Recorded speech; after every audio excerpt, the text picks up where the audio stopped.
दोस्तों पंजाबी ट्रिब्यून के रोजाना प्रोग्राम वेले की गल विच तुहाडा स्वागत है।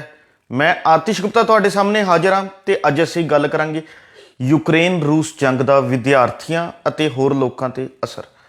जी हाँ दोस्तों, जिवें कि सब दे सामने ही है, रूस वालों यूक्रेन ते लगातार हमला किया जा रहा है। सवेर तो लैके रात तक लगातार बंबार्टमेंट की जा रही है ते अज 11 दिन जिहड़े ने पूरे हो चुके हैं जदों रूस ते यूक्रेन दे विचाले हालात जिहड़े ने बहुत ही तनावमई बने हुए ने। उत्थे लगातार जिहड़ी हैगी है लड़ाई चल रही है, एक दूजे ते गोले दागन लगे हुए ने ते इसे दौरान जिहड़ा है उत्थे दे आम लोकां नूं जिहड़ा हैगा जीवन जीउण दे विच कई तरह की दिक्कतां दा सामना करना पै रहा, क्योंकि जिवें ही उत्थे गोलाबारी शुरू हुंदी है या कोई हवाई गोला सिੱਟਿਆ ਜਾਂਦਾ उस दे नाल ही यूक्रेन दे विच सायरन वजदा है ते सायरन वजन दे नाल ही उत्थे दे जिन्ने भी लोग ने, चाहे उत्थे दे स्थानक यूक्रेन दे लोग ने, चाहे अपने भारती या किते दे भी रहन वाले लोग ने, उन्हां नूं जिहड़ा है नाल ही जिहड़ा है बंकरां दे विच जाण नूं या बेसमेंट दे विच जाण दे जिहड़ा हुक्म दे दित्ते जांदे ने। असीं दस्सांगे तुहानूं भी कि जो हुण तक यूक्रेन तो आने वाले विद्यार्थियों तो पता लग्या भी कि गोलाबारी होने के नाल ही उत्थे 3 वार जिहड़ी है लगातार सायरन वजदा। पहला चेतावनी के तौर पर, दूजे च फटाफट जाण दे ते तीजा जिहड़ा है एक लास्ट सायरन हुंदा है भी कि उस तो बाद तुरंत जिहड़ा हैगा कुछ ना कुछ हो सकता है। तो अजिही कार्रवाइयां दे विच जिहड़ा हैगा उत्थे दे लोग, उत्थे विद्यार्थी जिहड़े दुनिया भर तो पढ़ाई करन गए हुए ने, उन्हां नूं कई तरह की दिक्कतों का सामना करना पै रहा। इस तरह के डर के माहौल च रहना पै रहा है कि किसी भी समय कुछ भी हो सकता है। पर रूस वालों लगातार उत्थे हमला किया जा रहा। पर सब तो वड्डी गल हुण तक एक गल खबरां च आ रही है कि रूस वालों उत्थे दे सिविलियन लोगों ते, आम लोगों ते जिहड़ा कोई हमला बहुता नहीं किया जा रहा। गल करिए भारतीयों की तो उन्होंने वालों भारतीयों ते बिल्कुल हमला नहीं किया जा रहा। जो खबरों तो पता लग रहा भी कि भारतीय विद्यार्थियों की जिहड़ी बसां ने वो इंडियन फ्लैग लगा के अपने भारती का झंडा लगा के उत्थों निकल रही ने ते बॉर्डर ते ना ही रूस वालों ना ही यूक्रेन वालों किसी वालों जिहड़ा हैगा विद्यार्थियों नूं रोकिया नहीं जा रहा, ना ही उन्हां ते कोई हमला हो रहा। चलो ये एक भारतीय विद्यार्थियों ने एक जिहड़ा बहुत ही सुख का साह की गल है। तो लगातार केंद्र सरकार वालों विद्यार्थियों नूं भारत विच लियाउण दी कोशिशां कीतियां जा रही, पर जिस रफ्तार नाल केंद्र सरकार विद्यार्थियों नूं लिया रहा है ये बहुत थोड़ी है, बहुत स्लो है। इस तरह बहुत लंबा समा लग सकता है। इसलिए केंद्र सरकार नूं लोड़ है भी कि वह वड्डी गिनती च विद्यार्थी भारत के उत्ते फसे हुए हैं, उन्होंने सही सलामत लियाउण लई जिहड़ा हैगा कोई ना कोई योजना, कोई नीति तैयार करे तां जो विद्यार्थियों नूं सही सलामत जिहड़ा हैगा भारत दे विच अपने घर दे विच अपने वतन च जिहड़ा हैगा वापस लिआंदा जा सके। दोस्तों इस दे नाल ही वड्डी गल यह आउंदी है भी कि भारत की गल करिए तो भारत तो जिहड़ा है विशेष तौर पर मैडिकल ते इंजीनियरिंग की पढ़ाई करने लई वड्डी गिनती च विद्यार्थी उत्थे गए हुए ने। ते हुण जो हालात यूक्रेन ते रूस विचाले बन गए ने, इस दे नाल ही जिहड़ा विद्यार्थियों की पढ़ाई उत्थे विचकार जिहड़ी हैगी है रुक चुकी है, खराब होने के सिर ते पहुँच चुकी है। तो लगातार विद्यार्थियों के मन च एक डर जिहड़ा हैगा सताउण लग्या, विद्यार्थियों के भी उन्होंने मापियां दे भी कि जिहड़े हुण पिछले कई सालों तो उत्थे पढ़ाई कर रहे सी, वो पढ़ाई पूरी नहीं हुई तो उन्हों की पढ़ाई का की बनेगा। इसलिए कुछ विद्यार्थी तो भावें ये गल भी कहते दिखाई दे रहे हैं भी कि वह माहौल शांत होने तो बाद जिहड़ा उत्थे मुड़ जाके अपनी पढ़ाई शुरू करनगे, पूरी करनगे पढ़ाई, क्योंकि वो पिछले 3 सालों तो 4 सालों तो लगातार उत्थे पढ़ाई कर रहे हैं। पर कुछ विद्यार्थियों के मनां च डर का माहौल है, वो कह रहे हैं भी कि साडी जिंदगी के 2 साल 3 साल जिहड़े ने खराब हो चुके हैं। तो इस करके वो मानसिक तनाव के भी जिहड़े किते ना किते सामना करते दिखाई दे रहे हैं। तो इत्थे यही गल आती है भी कि भारत सरकार नूं जिहड़ा है उन्हां विद्यार्थियों की पढ़ाई नूं लैके कुछ ना कुछ सोचना चाहिए, विचार करना चाहिए भी कि जिहड़े विद्यार्थी उत्थे यूक्रेन च, चाहे वो मैडिकल की चाहे इंजीनियरिंग की, ज़्यादातर विद्यार्थियों की गिणती जिहड़ी मैडिकल के स्टूडेंट्स हैं, उन्हां दी विद्यार्थी भारत दे विच पूरी करवानी चाहिए है। इसलिए कोई ना कोई नीति बनानी चाहिए है तां जो विद्यार्थियों की पढ़ाई जिहड़ी हैगी विच ना रुके। दोस्तों उरे दस्सण वाली गल यह है भी कि भारत के करीब कहा जा रहा है भी कि 18,000 तो 20,000 विद्यार्थी मैडिकल की पढ़ाई जिहड़ी है उत्थे कर रहे सीगे। तो उन्हां दे विचों जो कि MBBS पूरी कर चुके हैं उन्हां लई भारत सरकार ने एक ऐलान कर दिता है भी कि MBBS के विद्यार्थी भारत दे विच इंटर्नशिप कर सकते हैं तां जो उन्हां दी पढ़ाई जिहड़ी पूरी हो चुकी है वो अगे खराब ना होवे, वो इंटर्नशिप करके जिहड़ा हैगा अपना भविख सवार सकते हैं। तो यह तो भावें केंद्र सरकार ने एक जिहड़ा हैगा ऐलान किया बहुत शलाघायोग है, पर उत्थे सवाल खड़ा हुंदा है कि जिहड़े होर विद्यार्थी ਕੋਈ ਫਸਟ ਈਅਰ ਦਾ, ਕੋਈ ਸੈਕਿੰਡ ਈਅਰ ਦਾ, ਕੋਈ ਥਰਡ ਈਅਰ, ਕੋਈ ਫਾਈਨਲ ਈਅਰ ਦਾ ਵਿਦਿਆਰਥੀ ਹੈ ਜਿਨ੍ਹਾਂ ਦੀ ਪ੍ਰੀਖਿਆ ਨੂੰ ਥੋੜ੍ਹਾ ਸਮਾਂ ਹੀ ਰਹਿ ਚੁੱਕਿਆ। ਅਜਿਹੇ ਵਿਦਿਆਰਥੀਆਂ ਦੀ ਪੜ੍ਹਾਈ ਦਾ ਕੀ ਬਣੇਗਾ? ਇਸ ਲਈ ਕੇਂਦਰ ਸਰਕਾਰ ਨਾ ਹੀ ਸੂਬਾ ਸਰਕਾਰਾਂ ਕੁਝ ਵੀ ਸੋਚ ਨਹੀਂ ਰਹੀਆਂ, ਕੋਈ ਵਿਚਾਰ ਨਹੀਂ ਕਰ ਰਹੀਆਂ। ਲੋੜ ਹੈ ਇਸ ਬਾਰੇ ਸੋਚਣ ਦੀ। ਦੇਖੀਏ ਤਾਂ ਜਿਵੇਂ 18 ਤੋਂ 20 ਹਜ਼ਾਰ ਵਿਦਿਆਰਥੀ ਮੈਡੀਕਲ ਦੇ ਨੇ, ਅਤੇ ਦੇਸ਼ ਭਰ ਦੇ ਵਿੱਚ ਦੇਖਿਆ ਜਾਵੇ ਤਾਂ ਮੈਡੀਕਲ ਕਾਲਜਾਂ ਦੀ ਗਿਣਤੀ ਵੀ 540 ਦੇ ਕਰੀਬ ਜਿਹੜੀ ਹੈਗੀ ਭਾਰਤ ਦੇ ਵਿੱਚ ਹੈਗੀ ਹੈ। 540 ਮੈਡੀਕਲ ਕਾਲਜ ਹਨ। ਜੇਕਰ 18 ਤੋਂ 20 ਹਜ਼ਾਰ ਵਿਦਿਆਰਥੀਆਂ ਨੂੰ ਇਹਨਾਂ ਮੈਡੀਕਲ ਕਾਲਜਾਂ ਦੇ ਵਿੱਚ ਐਡਜਸਟ ਕਰਨ ਲਈ ਕੇਂਦਰ ਸਰਕਾਰ ਇੱਕ ਪਾਲਿਸੀ, ਇੱਕ ਨੀਤੀ ਬਣਾਉਂਦੀ ਹੈ ਤਾਂ ਹਰ ਕਾਲਜ ਦੇ ਵਿੱਚ 35 ਤੋਂ 40 ਵਿਦਿਆਰਥੀਆਂ ਦੀ ਗਿਣਤੀ ਜਿਹੜੀ ਹੈਗੀ ਵੰਡ ਦੇ ਵਿੱਚ ਆਵੇਗੀ। ਦੇਖੀਏ ਭਾਵੇਂ 35 ਤੋਂ 40 ਦੀ ਗਿਣਤੀ ਵੱਡੀ ਲੱਗਦੀ ਹੈ, ਪਰ ਇਹ ਗਿਣਤੀ ਇੱਕੋ ਕਲਾਸ ਦੇ ਵਿੱਚ ਨਹੀਂ ਹੈ, ਇਹ 4 ਸਾਲਾਂ ਦੇ ਵਿੱਚ ਡਿਵਾਈਡ ਹੋਏਗੀ। ਕਿਸੇ ਨੂੰ ਪਹਿਲੇ ਸਾਲ, ਕਿਸੇ ਨੂੰ ਦੂਜੇ ਸਾਲ, ਤੀਜੇ ਸਾਲ, ਚੌਥੇ ਸਾਲ, ਇਸ ਤਰ੍ਹਾਂ ਕਰਕੇ ਜਿਹੜੀ ਹੈਗੀ ਹੈ ਵੰਡੀ ਜਾਣੀ ਹੈ। ਤਾਂ ਇਸ ਹਿਸਾਬ ਸਿਰ ਦੇਖੀਏ ਤਾਂ ਐਵਰੇਜ 8 ਤੋਂ 10 ਵਿਦਿਆਰਥੀ ਇੱਕ ਕਲਾਸ ਦੇ ਵਿੱਚ ਜਿਹੜੇ ਨੇ ਐਡਜਸਟ ਕੀਤੇ ਜਾ ਸਕਦੇ ਨੇ, ਜੋ ਕਿ ਕੋਈ ਵੱਡੀ ਗੱਲ ਨਹੀਂ ਹੈ। ਇਸ ਲਈ ਕੇਂਦਰ ਸਰਕਾਰ ਨੂੰ ਚਾਹੀਦਾ ਹੈ ਵੀ ਕਿ ਇਸ ਤਰ੍ਹਾਂ ਦੀ ਜਿਹੜੀ ਹੈਗੀ ਨੀਤੀ ਬਣਾਵੇ, ਪਾਲਿਸੀ ਬਣਾਵੇ, ਅਤੇ ਦੂਜੇ ਪਾਸੇ ਸੂਬਾ ਸਰਕਾਰਾਂ ਨੂੰ ਇਸ ਵੱਲ ਧਿਆਨ ਦੇਣ ਦੀ ਲੋੜ ਹੈ।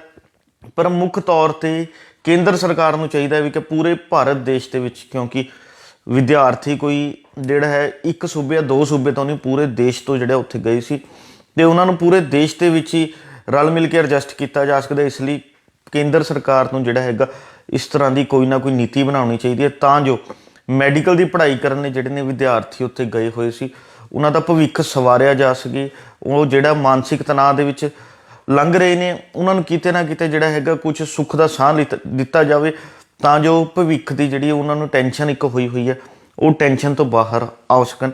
ਇਸ ਦੇ ਨਾਲ ਹੀ ਵੱਡੀ ਗੱਲ ਇਹ ਵੀ ਆਉਂਦੀ ਹੈ, ਯੂਕਰੇਨ ਅਤੇ ਰੂਸ ਜੰਗ ਨੇ ਜਿੱਥੇ ਵਿਦਿਆਰਥੀਆਂ ਦੀ ਪੜ੍ਹਾਈ 'ਤੇ ਬਹੁਤ ਵੱਡਾ ਅਸਰ ਪਾਇਆ, ਉੱਥੇ ਜਿਹੜਾ ਹੈਗਾ ਸਾਡੇ ਆਰਥਿਕ ਸਿਸਟਮ 'ਤੇ ਵੀ ਦੁਨੀਆ ਭਰ 'ਤੇ ਬਹੁਤ ਵੱਡਾ ਅਸਰ ਦੇਖਣ ਨੂੰ ਮਿਲਿਆ, ਕਿਉਂਕਿ ਜੰਗ ਸ਼ੁਰੂ ਹੁੰਦਿਆਂ ਹੀ ਜਿਹੜਾ ਹੈਗਾ ਸਾਡੇ ਖਾਣ ਪੀਣ ਦੇ ਸਾਰੇ ਤੇਲਾਂ ਦੀ ਕੀਮਤਾਂ 'ਚ ਵਾਧਾ ਹੋ ਚੁੱਕਿਆ ਸੀਗਾ।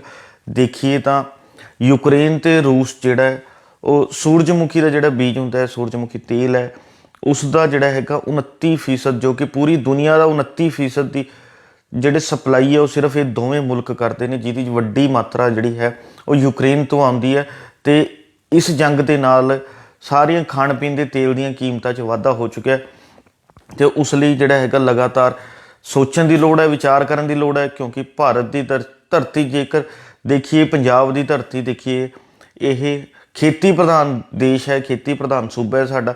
ਉਰੇ ਵੱਖ-ਵੱਖ ਫਸਲਾਂ ਦੀ ਜਿਹੜੀ ਹੈ ਖੇਤੀ ਕੀਤੀ ਜਾ ਸਕਦੀ ਹੈ, ਅਤੇ ਇਸ ਤਰ੍ਹਾਂ ਦੀ ਜਿਹੜੀ ਹੈ ਖੇਤੀਬਾੜੀ ਕਰਕੇ ਵੀ ਸਾਨੂੰ ਇਸ ਤਰ੍ਹਾਂ ਦੀ ਕਮੀਆਂ ਨੂੰ ਪੂਰਾ ਕਰਨਾ ਚਾਹੀਦਾ, ਕਿਉਂਕਿ ਇਸ ਸਮੇਂ ਜਿਹੜਾ ਹੈਗਾ ਦੇਖੀਏ ਤਾਂ 22 ਤੋਂ 25 ਲੱਖ ਮੀਟ੍ਰਿਕ ਟਨ ਜਿਹੜਾ ਹੈਗਾ ਉਹ ਹਰ ਸਾਲ ਸੂਰਜਮੁਖੀ ਜਿਹੜਾ ਹੈਗਾ ਬਾਹਰੋਂ ਰੂਸ ਅਤੇ ਯੂਕਰੇਨ ਤੋਂ ਇੰਪੋਰਟ ਕਰਨਾ ਪੈਂਦਾ ਸਾਨੂੰ। ਜੇਕਰ ਇਹਨਾਂ ਦੀ ਪੈਦਾਵਾਰ ਇਸੇ ਥਾਂ 'ਤੇ ਹੋ ਜੇ, ਇੱਥੇ ਹੀ ਹੋ ਜੇ, ਤਾਂ ਸਾਨੂੰ ਉੱਥੇ ਤੋਂ ਮੰਗਵਾਉਣ ਦੀ ਲੋੜ ਨਹੀਂ ਹੈ, ਅਤੇ ਇੱਥੇ ਉੱਥੇ ਦੀਆਂ ਕੀਮਤਾਂ ਤੋਂ ਬਹੁਤ ਸਸਤੇ ਭਾਅ ਦੇ ਵਿੱਚ ਸਾਡਾ ਜਿਹੜਾ ਹੈਗਾ ਇਹ ਫਸਲਾਂ ਪੈਦਾ ਹੋ ਸਕਦੀਆਂ ਨੇ, ਤਿਆਰ ਕੀਤੀਆਂ ਜਾ ਸਕਦੀਆਂ ਨੇ। ਪਰ ਕਿਸਾਨਾਂ ਦੇ ਮਨ 'ਚ ਕਿਤੇ ਨਾ ਕਿਤੇ ਡਰ ਇਹ ਹੈ ਇਹਨਾਂ ਫਸਲਾਂ ਦਾ ਸਹੀ ਭਾਅ ਮਿਲ ਸਕੇਗਾ, ਨਹੀਂ ਮਿਲ ਸਕੇਗਾ। ਇਸ ਲਈ ਸਰਕਾਰਾਂ ਨੂੰ ਲੋੜ ਹੈ ਉਹ MSP ਜਿਹੜਾ ਹੈਗਾ ਇਹਨਾਂ 'ਤੇ ਜ਼ਰੂਰ ਤੈਅ ਕਰਨ, ਇਹਨਾਂ ਦੀ ਕੀਮਤ ਜਿਹੜੀ ਹੈਗੀ ਜ਼ਰੂਰ ਤੈਅ ਕਰਨ, ਤਾਂ ਜੋ ਕਿਸਾਨਾਂ ਨੂੰ ਇਹਨਾਂ ਦਾ ਬਣਦਾ ਮੁੱਲ ਮਿਲ ਸਕੇ। ਤਾਂ ਅਤੇ ਇਸੇ ਤਰ੍ਹਾਂ ਜਿਹੜਾ ਹੈਗਾ ਉਹ ਫਸਲੀ ਚੱਕਰ ਦੇ ਵਿੱਚ ਅੱਗੇ ਵਧਾਉਂਦੇ ਹੋਏ ਵੱਖ-ਵੱਖ ਤਰ੍ਹਾਂ ਦੀ ਖੇਤੀਬਾੜੀ ਕਰ ਸਕਣ। ਇਸ ਦੇ ਨਾਲ ਹੀ ਹੁਣ ਇੱਕ ਖਬਰ ਇਹ ਵੀ ਆ ਰਹੀ ਹੈ ਵੀ ਕਿ ਰੂਸ ਅਤੇ ਯੂਕਰੇਨ ਜੰਗ ਕਰਕੇ ਭਾਰਤ ਦੇਸ਼ ਦੇ ਵਿੱਚ ਕੋਲੇ ਦੀ ਕੀਮਤਾਂ 'ਚ ਵੀ ਬਹੁਤ ਵਾਧਾ ਹੋ ਚੁੱਕਿਆ। ਹੁਣ ਤੱਕ ਤਾਂ ਆਪਾਂ ਦੇਖ ਰਹੇ ਸੀਗੇ ਵੀ ਕਿ ਖਾਣ ਪੀਣ ਦੇ ਤੇਲ ਦੀਆਂ ਕੀਮਤਾਂ ਕਰਕੇ ਬੰਦੇ ਨੂੰ ਘਰ ਜਿਹੜਾ ਹੈਗਾ ਰਸੋਈ ਚਲਾਉਣੀ ਬਹੁਤ ਤਰ੍ਹਾਂ ਦੀ ਦਿੱਕਤਾਂ ਆ ਰਹੀਆਂ ਸੀ। ਹੁਣ ਜਿਹੜਾ ਹੈਗਾ ਕੋਲੇ ਦੀ ਕੀਮਤਾਂ ਦੇ ਨਾਲ ਤਾਂ ਹੋਰ ਵੀ ਕਈ ਤਰ੍ਹਾਂ ਦੀ ਦਿੱਕਤਾਂ ਜਿਹੜੀਆਂ ਨਵੀਆਂ ਕੜੀਆਂ ਹੋ ਚੁੱਕੀਆਂ ਨੇ, ਅਤੇ ਕੋਈ ਵੀ ਬੰਦਾ ਆਪਣਾ ਘਰ ਵੀ ਨਹੀਂ ਬਣਾ ਸਕਦਾ। ਕਿਉਂਕਿ ਜੇਕਰ ਦੇਖੀਏ ਹੁਣ ਤੱਕ ਪਤਾ ਲੱਗ ਰਿਹਾ ਵੀ ਕਿ ਭਾਰਤ ਦੇਸ਼ ਹਰ ਸਾਲ ਰੂਸ ਤੋਂ ਜਿਹੜਾ ਹੈਗਾ 18 ਤੋਂ 20 ਲੱਖ ਮੀਟ੍ਰਿਕ ਟਨ ਜਿਹੜਾ ਹੈਗਾ ਕੋਲੇ ਦੀ ਇੰਪੋਰਟ ਕਰਵਾਉਂਦਾ, ਉੱਥੇ ਦਾ ਕੋਲਾ ਜਿਹੜਾ ਹੈਗਾ ਵਰਤਦਾ। ਅਤੇ ਉੱਥੇ ਜਿਹੜਾ ਕੋਲਾ ਪਹਿਲਾਂ 18,000 ਰੁਪਏ ਜਿਹੜਾ ਹੈਗਾ MT ਦੇ ਕਰੀਬ ਸੀਗਾ, ਉਹਦੀ ਕੀਮਤ ਵੱਧ ਕੇ 28,000 MT ਦੇ ਕਰੀਬ ਪਹੁੰਚ ਚੁੱਕੀ ਹੈ। ਅਤੇ ਕੋਲੇ ਦੀ ਕੀਮਤ ਵਧਣ ਦੇ ਨਾਲ ਹੀ ਦੇਖਿਆ ਜਾਵੇ ਤਾਂ ਇੱਟਾਂ ਦੀ ਕੀਮਤ ਵੀ ਵੱਧ ਚੁੱਕੀ ਹੈ, ਕਿਉਂਕਿ ਭੱਠਾ ਮਾਲਕ ਜਿਹੜੇ ਨੇ ਉਹ ਸਾਰਾ ਕੁਝ ਪੰਜਾਬ ਦੇ ਵਿੱਚ, ਭਾਰਤ ਦੇ ਵਿੱਚ ਇੱਟਾਂ ਦਾ ਕਾਰੋਬਾਰ ਭੱਠੇ ਦੇ ਸਿਰ 'ਤੇ ਹੀ ਚੱਲਦਾ, ਤੇ ਕੋਲੇ ਦੀ ਕੀਮਤ ਵਧਣ ਦੇ ਨਾਲ ਹੀ ਜਿਹੜਾ ਹੈਗਾ ਇੱਟਾਂ ਦੀ ਕੀਮਤ ਵੱਧ ਚੁੱਕੀ ਹੈ, ਸਰੀਏ ਦੀ ਕੀਮਤ ਵੱਧ ਚੁੱਕੀ ਹੈ, ਸੀਮੈਂਟ ਦੀ ਜਿਹੜੀ ਹੈਗੀ ਹੈ ਸੁਣਨ 'ਚ ਆ ਰਿਹਾ ਕਿ ਉਸ ਦੀ ਵੀ ਕੀਮਤ ਵੱਧ ਚੁੱਕੀ ਹੈ। ਤੇ ਇਸ ਤਰ੍ਹਾਂ ਜਿਵੇਂ ਦੇਸ਼ ਦੇ ਵਿੱਚ ਲਗਾਤਾਰ ਕੀਮਤਾਂ ਵੱਧਦੀਆਂ ਜਾ ਰਹੀਆਂ ਨੇ, ਉਹ ਲੋਕਾਂ ਨੂੰ ਕਈ ਤਰ੍ਹਾਂ ਦੀ ਦਿੱਕਤਾਂ ਦਾ ਸਾਹਮਣਾ ਜਿਹੜਾ ਕਰਨਾ ਪੈ ਰਿਹਾ, ਲੋਕਾਂ ਲਈ ਮੁਸ਼ਕਲਾਂ ਖੜੀਆਂ ਕਰ ਰਹੀ ਹੈ। ਪਰ ਸਾਡੀਆਂ ਸਰਕਾਰਾਂ ਉਸ ਵੱਲ ਕੋਈ ਵੀ ਧਿਆਨ ਦੇਣ ਦੀ ਲੋੜ ਵੀ ਕਿ ਧਿਆਨ ਨਹੀਂ ਦੇ ਪਾ ਰਹੀਆਂ, ਜਦੋਂ ਕਿ ਲੋੜ ਹੈ ਉੱਧਰ ਵੀ ਧਿਆਨ ਦਿੱਤਾ ਜਾਵੇ। ਦੇਸ਼ 'ਚ ਪਹਿਲਾਂ ਹੀ ਕੁਝ ਸਾਲਾਂ ਤੋਂ ਲਗਾਤਾਰ ਮਹਿੰਗਾਈ ਵੱਧਦੀ ਜਾ ਰਹੀ ਹੈ, ਜਿਸ 'ਤੇ ਨੱਥ ਪਾਉਣ 'ਚ ਸਾਡੀਆਂ ਸਰਕਾਰਾਂ ਕਾਮਯਾਬ ਨਹੀਂ ਹੋ ਪਾ ਰਹੀਆਂ। ਅਤੇ ਹੁਣ ਜਿਹੜਾ ਯੂਕਰੇਨ ਅਤੇ ਰੂਸ ਦੀ ਜੰਗ ਕਰਕੇ ਹੋਰ ਮਹਿੰਗਾਈ ਵੱਧਦੀ ਜਾ ਰਹੀ ਹੈ। ਇਸ ਲਈ ਲੋੜ ਹੈ ਸਰਕਾਰਾਂ ਨੂੰ, ਜਿੱਥੇ ਸਾਡੇ ਉੱਥੇ ਦੇ ਵਿਦਿਆਰਥੀਆਂ ਦੇ ਭਵਿੱਖ ਨੂੰ ਸੰਵਾਰਿਆ ਜਾਵੇ, ਉੱਥੇ ਜਿਹੜਾ ਹੈਗਾ ਫਸਲੀ ਚੱਕਰ ਨੂੰ ਜਿਹੜਾ ਹੈਗਾ ਸਹੀ ਢੰਗ ਨਾਲ ਦੇਸ਼ ਦੇ ਵਿੱਚ ਲਾਗੂ ਕਰਦੇ ਹੋਏ ਭਾਰਤ ਦੇ ਵਿੱਚ ਇਹ ਮਹਿੰਗਾਈ ਨੂੰ ਘਟਾਉਣ ਦੀ ਕੋਸ਼ਿਸ਼ ਕੀਤੀ ਜਾਵੇ। ਅਤੇ ਉਸ ਦੇ ਨਾਲ ਹੀ ਇੱਕ ਨਵਾਂ ਖਦਸ਼ਾ ਵੀ ਜਿਹੜਾ ਹੈਗਾ ਸਾਹਮਣੇ ਆ ਰਿਹਾ ਵੀ ਕਿ ਆਉਣ ਵਾਲੇ ਦਿਨਾਂ ਦੇ ਵਿੱਚ ਦੇਸ਼ ਦੇ ਵਿੱਚ ਪੈਟਰੋਲ ਅਤੇ ਡੀਜ਼ਲ ਦੀਆਂ ਕੀਮਤਾਂ ਵੀ ਜਿਹੜੇ ਨੇ ਵੱਧ ਸਕਦੀਆਂ ਨੇ, ਕਿਉਂਕਿ ਉਰੇ ਜ਼ਿਆਦਾਤਰ ਪੈਟਰੋਲ ਜਿਹੜਾ ਹੈਗਾ ਸਪਲਾਈ ਉੱਧਰੋਂ ਵਿਦੇਸ਼ਾਂ ਤੋਂ ਹੀ ਆਉਂਦੀ ਹੈ। ਅਤੇ ਇਸ ਕਰਕੇ ਆਉਣ ਵਾਲੇ ਦਿਨਾਂ 'ਚ ਪੈਟਰੋਲ ਅਤੇ ਡੀਜ਼ਲ ਦੀਆਂ ਕੀਮਤਾਂ ਵੀ ਵੱਧ ਸਕਦੀਆਂ ਨੇ, ਜਿਨ੍ਹਾਂ ਦੇ ਵਧਣ ਦੇ ਨਾਲ ਹੀ ਜਿਹੜਾ ਹੈਗਾ ਹੋਰ ਮਹਿੰਗਾਈ ਜਿਹੜੀ ਹੈਗੀ ਲਗਾਤਾਰ ਦੇਸ਼ 'ਚ ਵਧੇਗੀ। ਕਿਉਂਕਿ ਚਾਹੇ ਕੋਲਾ ਹੋਵੇ ਚਾਹੇ ਪੈਟਰੋਲ ਡੀਜ਼ਲ, ਇਹਦੇ ਨਾਲ ਬਾਕੀਆਂ ਵੀ ਜਿਹੜੀ ਸਾਰੀ ਚੀਜ਼ਾਂ ਦੀ ਕੀਮਤਾਂ ਨੇ ਇਹਨਾਂ ਦੇ ਨਾਲ ਜੁੜੀਆਂ ਹੁੰਦੀਆਂ ਨੇ। ਕੋਲੇ ਦੇ ਨਾਲ ਬਿਜਲੀ ਹੈ, ਇੱਟਾਂ ਹੈ, ਹੋਰ ਹੈ, ਤਾਂ ਉੱਥੇ ਹੀ ਪੈਟਰੋਲ ਡੀਜ਼ਲ ਦੇ ਨਾਲ ਆਵਾਜਾਈ, ਜਿਹੜੀ ਵੀ ਵਸਤੂਆਂ ਦੀ ਆਵਾਜਾਈ ਹੁੰਦੀ ਆ, ਉਹਨਾਂ ਸਾਰੀਆਂ ਦਾ ਜਿਹੜਾ ਹੈਗਾ ਅਸਰ ਪੈਂਦਾ ਅਤੇ ਉਸ ਦੀਆਂ ਕੀਮਤਾਂ ਵੱਧਦੀਆਂ ਨੇ। ਇਸ ਲਈ ਲੋੜ ਹੈ ਸਰਕਾਰਾਂ ਨੂੰ ਇੱਕ ਨੀਤੀ ਬਣਾਉਣ ਦੀ, ਇੱਕ ਪਾਲਿਸੀ ਬਣਾਉਣ ਦੀ, ਤਾਂ ਜੋ ਦੇਸ਼ 'ਚ ਜਿਹੜੀ ਇਹ ਮਹਿੰਗਾਈ ਲਗਾਤਾਰ ਵੱਧਦੀ ਜਾ ਰਹੀ ਹੈ ਉਹ ਘਟ ਸਕੇ। ਅਤੇ ਦੂਜੇ ਪਾਸੇ ਦੁਨੀਆ ਭਰ ਦੇ ਜਿਹੜੇ ਸਾਡੇ ਮੁਲਕ ਨੇ ਉਹਨਾਂ ਨੂੰ ਚਾਹੀਦਾ ਹੈ ਵੀ ਕਿ ਉਹ ਆਪਸ 'ਚ ਬੈਠਣ, ਵਿਚਾਰ ਚਰਚਾ ਕਰਨ ਅਤੇ ਰੂਸ ਅਤੇ ਯੂਕਰੇਨ 'ਚ ਜਿਹੜਾ ਇਹ ਜੰਗੀ ਮਾਹੌਲ ਬਣਿਆ ਹੋਇਆ ਉਸ ਨੂੰ ਸ਼ਾਂਤ ਕਰਨ ਦੀ ਕੋਸ਼ਿਸ਼ ਕਰਨ। ਬੈਠ ਕੇ ਵਿਚਾਰ ਚਰਚਾ ਤੋਂ ਬਾਅਦ ਜਿਹੜਾ ਹੈਗਾ ਹੱਲ ਕੱਢਿਆ ਜਾਵੇ ਇਸਦਾ, ਤਾਂ ਜੋ ਇਹ ਜੰਗ ਹੋਰ ਨਾ ਵਧੇ। 11 ਦਿਨ ਪਹਿਲਾਂ ਹੀ ਹੋ ਚੁੱਕੇ ਨੇ, ਹੋਰ ਪਤਾ ਨਹੀਂ ਇਹ ਕਿੰਨਾ ਕੁ ਲੰਬਾ ਸਮਾਂ ਚੱਲੇਗੀ। ਲੋੜ ਹੈ ਇਸ ਨੂੰ ਹੁਣੇ ਰੋਕਿਆ ਜਾਵੇ, ਕਿਉਂਕਿ ਜੰਗ ਜਿਹੜਾ ਹੈਗਾ ਕਿਸੇ ਵੀ ਮਸਲੇ ਦਾ ਹੱਲ ਨਹੀਂ ਹੈ। ਮਸਲੇ ਦਾ ਹੱਲ ਹਮੇਸ਼ਾ ਬੈਠ ਕੇ ਵਿਚਾਰ ਚਰਚਾ ਗੱਲਬਾਤ ਤੋਂ ਬਾਅਦ ਹੁੰਦਾ। ਇਸ ਲਈ ਜਿਹੜਾ ਹੈਗਾ ਦੁਨੀਆ ਭਰ ਦੇ ਮੁਲਕਾਂ ਦੇ ਜਿੰਨੇ ਵੀ ਆਗੂ ਨੇ ਉਹਨਾਂ ਨੂੰ ਵੀ ਲੋੜ ਹੈ ਉਹ ਬੈਠ ਕੇ ਵਿਚਾਰ ਚਰਚਾ ਕਰਨ ਅਤੇ ਇਹ ਜੰਗ ਨੂੰ ਛੇਤੀ ਤੋਂ ਛੇਤੀ ਖਤਮ ਕਰਨ ਦੀ ਕੋਸ਼ਿਸ਼ ਕਰਨ। ਕੱਲ੍ਹ ਨੂੰ ਇਸੇ ਸਮੇਂ ਇੱਕ ਨਵੇਂ ਮੁੱਦੇ ਦੇ ਨਾਲ ਫਿਰ ਮਿਲਾਂਗੇ ਪ੍ਰੋਗਰਾਮ ਵੇਲੇ ਦੀ ਗੱਲ ਵਿੱਚ। ਧੰਨਵਾਦ।